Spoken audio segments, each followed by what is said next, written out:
Hello Amlan, hello world.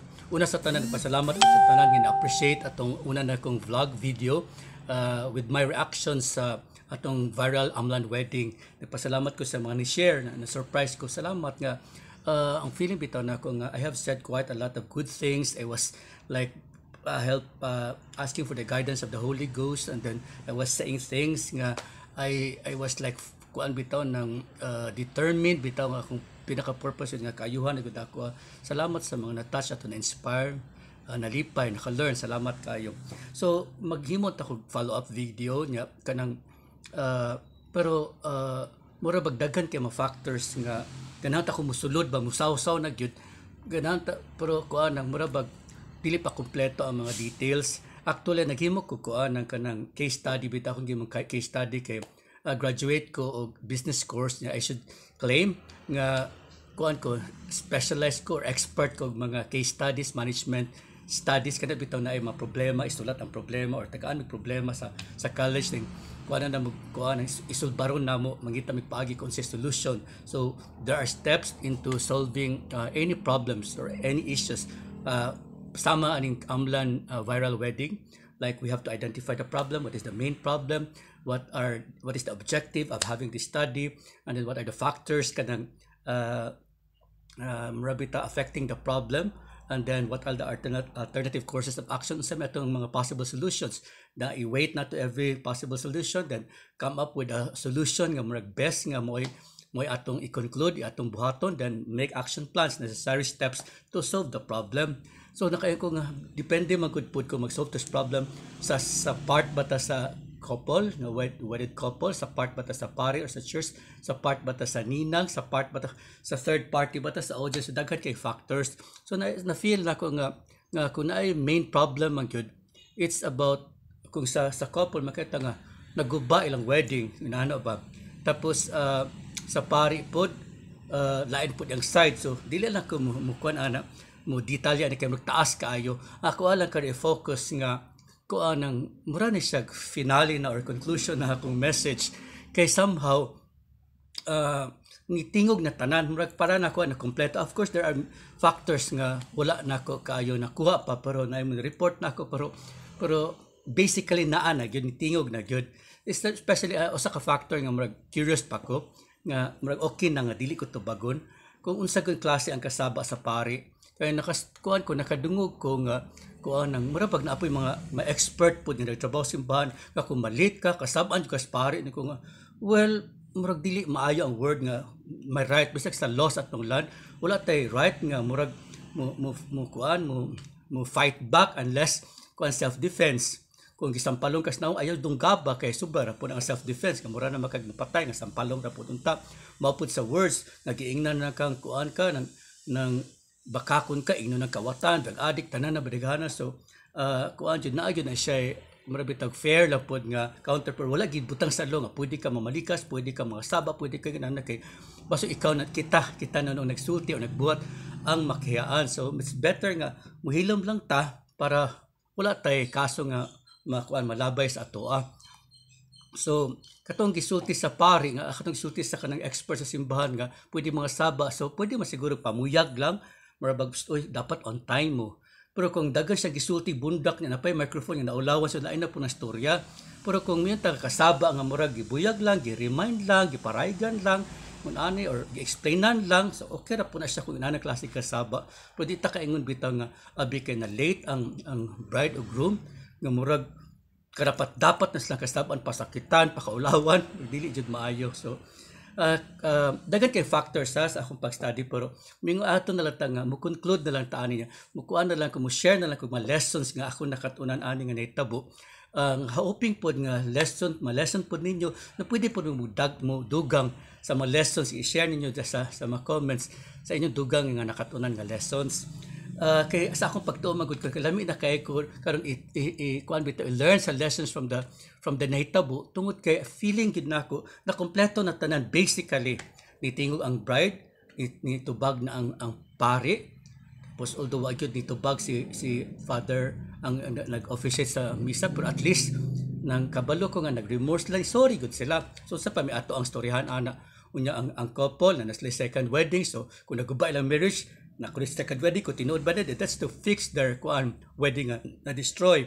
Unsa man ang pinaka-importante gud nga murag gibas gihulat gud nga wa ko expect nga motingog siya si Ninang. So nalipad jud ko nga si Ninang after all nga nakaingon jud siya motingog maghilom ra gud siya pero nitingog jud siya. I mean, I was most touched with Ninang nga wa ko expect nga mosulti siya. Trabahante siya sa simbahan. To be honest, kaila ko niya nga kulang na lang mupuyo na sa simbahan. Tapos nisipyat siya pero lami kay gi-apply niya iyang pagka-Kristohanon nga there's nothing wrong with apologizing. There's nothing wrong with facing the public, this ng reporter, and explain and ask for apology. She wasn't even blaming. Nga ako lang pud ba nga na-feel po na ako sa Ninang nga ningon lagi siya nga insulti na ngayon na magpasaylo siguro sa simbahan, dito simbahan pa or dito sa reception. So marag iyang question is, ano wala man di-appeal sa storytelling diri sa social media nga ni sorry na si Ninang, ni-explain na siya nga sala niya. So marag na kayo sa unfair man nga wala man ko nadungog nga there was nga ni did to right there and then ngayon naman siya sorry. Explain na siya pero nga wala man nagipaabot sa society sa mga social media people ang yang pag-sorry. So medyo unfair po niya but ang bottom line niya is ni sorry siya gidawat niya tanang sala. That's very Christian to listen and to witness. So these are the things I learned from the experience. First, dili ta mag-assume kung naay niingon nato nga niusob ang schedule dili gud day na siya enough nga motuo ra pod. Bisag somehow reliable na siya. Kinahanglan mo tawag ta sa kumbento, ipa-check kung naate isuguon dito sa kumbento tan-aw schedule kana usab. Talk to the people there. On the side of sa simbahan pod, tell a night before or early morning sa wedding nga proper pa. Tawagan ang couple nga, uy karon ko anha alas 8 ha, magkita ata alas 8 gud on time gud mo kay makulat ang pare. So dapat coordinated gud, dili pwedeng mag-assume, dili pwedeng mo kumpiyansa ra. Kaduha po ang na-learn po na ako sa side po sa pari po natay gitawag og maximum tolerance. Nalipay ko kuan siya sa law enforcers sa mga police kay there was an incident dito sa Davao nga naihubog nga turista gwapong tawo siya and then foreigner mga 16 7 years old 17 nga hubog siya. Drive siya, gidakop sa pulis kay overspeeding whatever. Pagdakop sa pulis, bali niyang bali na pamalikas, giaway ko ng pulis ko.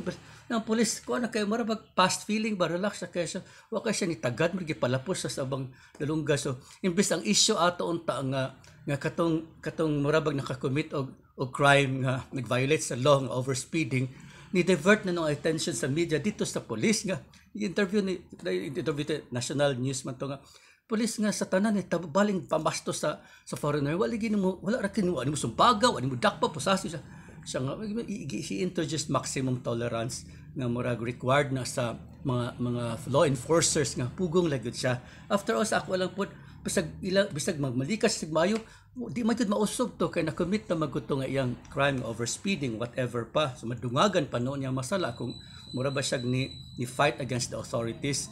So, masaya maximum tolerance. So, ako apod ka preacher po ko sa among church, na ako po na guiding light po na nako. Umaupod siguro sa pari nga, bisag kung sa'y mahitabo, labi na sa sagrado nga lugar sama sa marriage, nga apil ang Ginoo nato, we should put all ourselves, even the audience, nga feel natong Holy Ghost, feel natong Spirit, reverent ta, feel natong solemnity, tapos kuanta ng silent ta, feel nato ang sacredness, feel nato ang Ginoo. So there's no room for kanang init ang ulo, no room for mga rude words, harsh words, ana kanang another so dili gid pwede nga kuan pugong gid tas nagalingon. To share gud lang paspasa sa time. To share niya lang ninyo ha.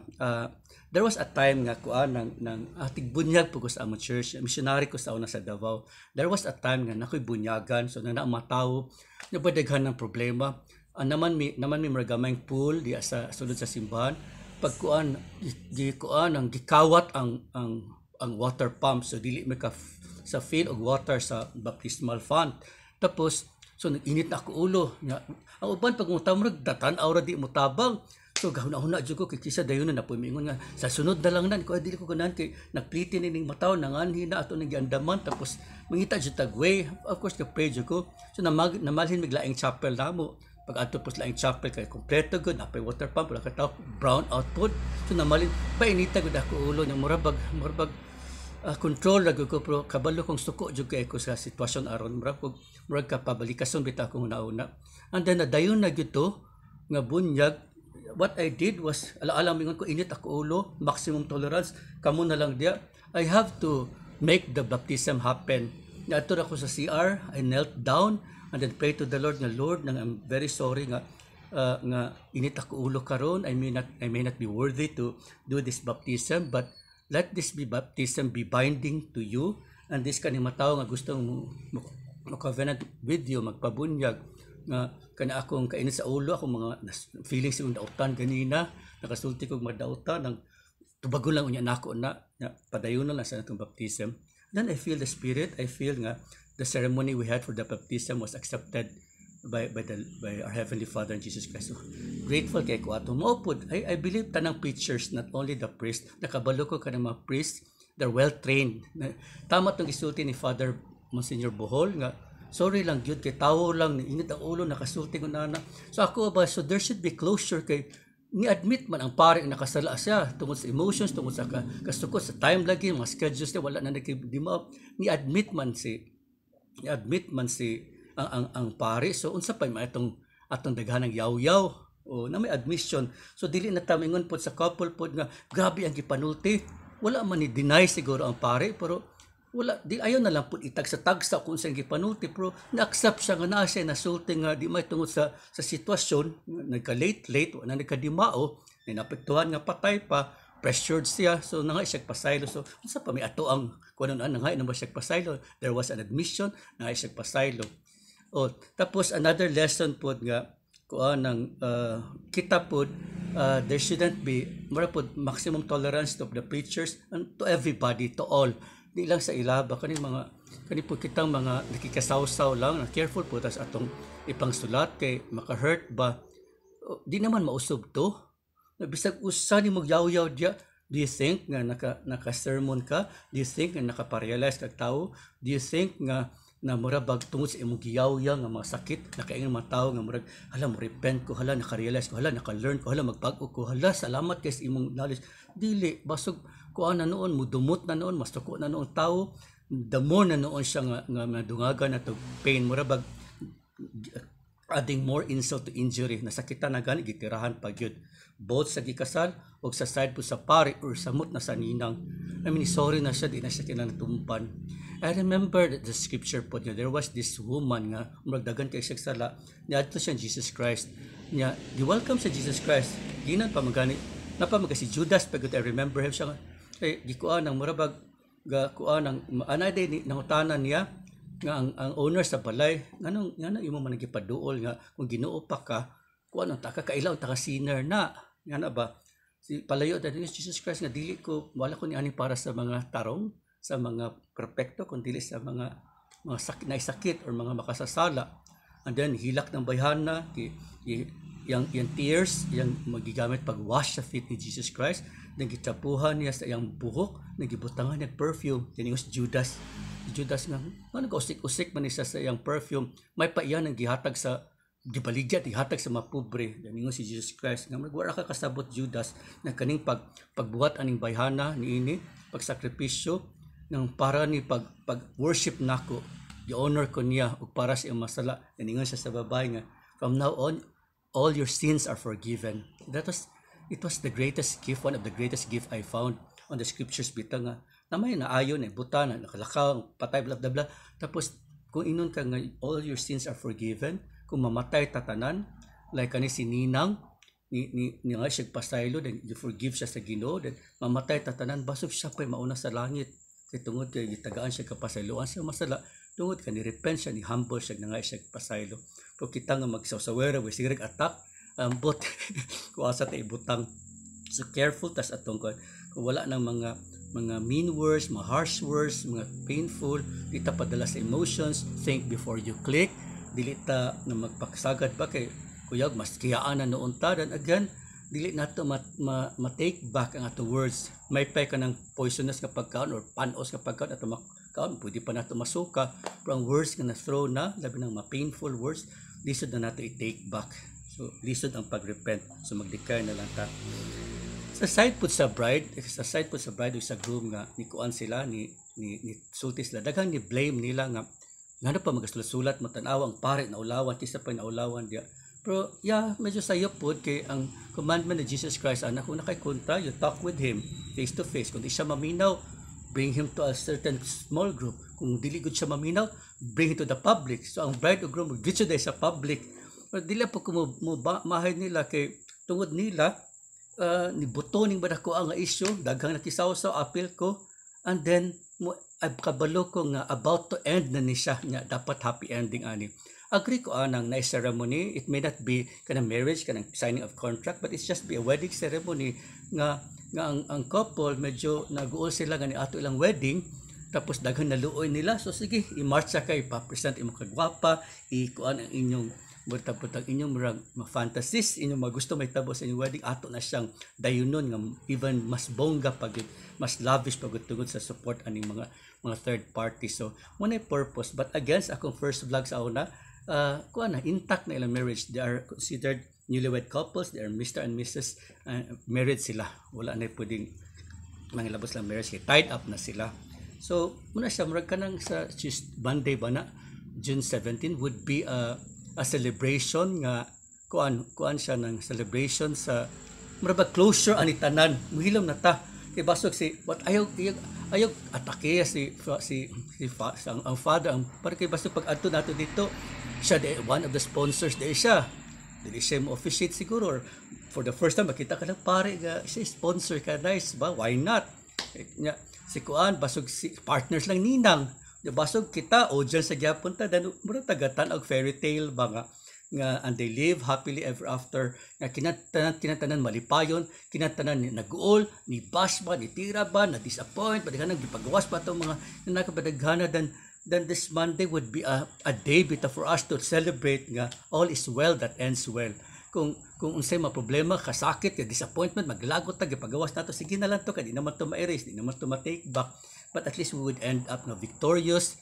We worship the Lord, we celebrate with this couple, we celebrate with the ninang who has shown so much humility, and the father, although he admitted nga he's not perfect, he's just a preacher, nag-preach lang siya, pero dili siya perfect, and then kung since nasayop man siya, ni-apologize siya, so unsa pa man itong wala na so unsa pa man tanang anggos na serve naman tanan na good.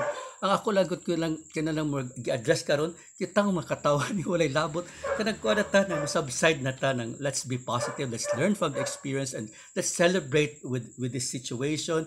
We have to thank the Lord and our Heavenly Father. We have congratulations the groom and the bride. Congratulations Father nga nakakita kay hatag example kay eye opener po ni apilon po nako ang matrabahante sa simbahan kay the situation of this viral wedding made other people kuan bitaw nang express nga naka-experience po midya nga sagitan mi gikasaban mi, so magpainahon pag mainahon po at least pa learning experience nga wa siya ta nakabalo nga mura na matag insensitive, so sige na nato ning buhaton, mura na matag di na mata polite, di na mata kind, di na man nice atong words nakaron ni yaw-yaw ni mga sa social media nga anang inanam mo dan dili ta mo sukol mingon na lang ta let's realize, let's look at ourselves nga basog sayop jud ko, basog na ko da improve. Salamat nga nisulti mo ana. Like ako pod kato mga bashers diya, basog mingon na pod mga salamat nga nisulti ka Charles nga mukalma mi kay usahay mura kinahanglan pug na mo kablit namo kay usay mura bag na ko ana ba, mura bag na over na ni have gone beyond the limits na, or ko ana mura bag sayop na gone wrong na, dili na siya maayo. So we are here to remind each other, to have others realize nga uy sobra na atong reaction, sobra sakit, makasakit na undangan, then mo repent na ta. We better kneel down and ask our Heavenly Father for forgiveness and kanantag realization. Bisag daghan tang sayop, daghan tang sala, I know our Heavenly Father being merciful, full, kind, and we are His children. Pasaylo ra gyapon na siya nato basta kay mo humble lagi ta mo duol ta niya.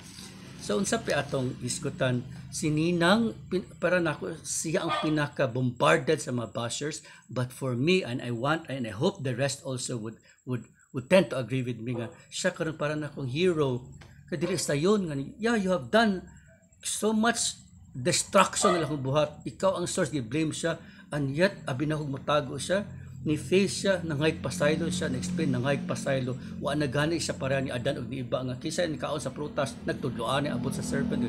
Siya wala siya nitudlo, ni iyang gidangop tanan nga sala, that ako na lang ana to end this up. So that's a very humbling and a true manifestation of a real, genuine Christian na dapat nato sundon. Kay kitang tanan nga sundon, o mo kuning sunda siya nga patakas siya balita, sundon nato siya nga kung makasala data atong dawaton din mga itagpasaylo, then feel sad ta, then move on.